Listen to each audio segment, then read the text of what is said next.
Minsan, mas inuna po natin hanapin yung presence ng kung sino man kapag po kailangan natin yung advice.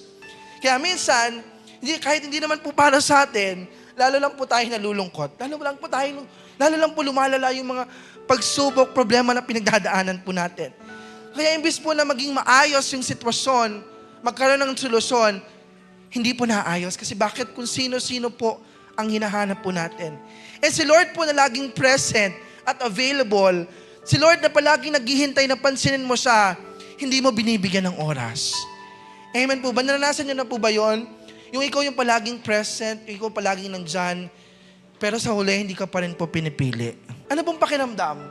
Masakit po. Tama po ba? Ganon din po ang nararamdaman po ng Panginoon. Nakakalungkot, mas inuuna pa po natin hanapin yung mga bagay sa mundong ito kaysa hanapin po natin siya sa ating pong mga buhay. Pero kagandahan po sa Panginoon, kahit hindi mo siya pinapansin, kahit hindi mo siya hinahanap, He is always there and present to help you. Amen. He is always there to comfort you. And the truth is, church, mga kapatid, hindi naman po nawawala si Lord. No, hindi naman po siya absent. No, in the moments of struggle or doubt, in the moments of worry and fear, pwede po tayong tumawag at lumapit sa Panginoon. Kasi po bakit? He is always there with us, guiding and supporting us. Ano mang ginagawa mo, anytime, you can always find God.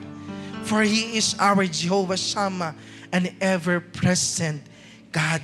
Diyos na palaging handang mag-comfort, Diyos na palaging handang tumulong at magmahal sa bawat isa po sa atin. Church, ang kailangan lang po natin gawin is to acknowledge God na, Lord, I need you in my life.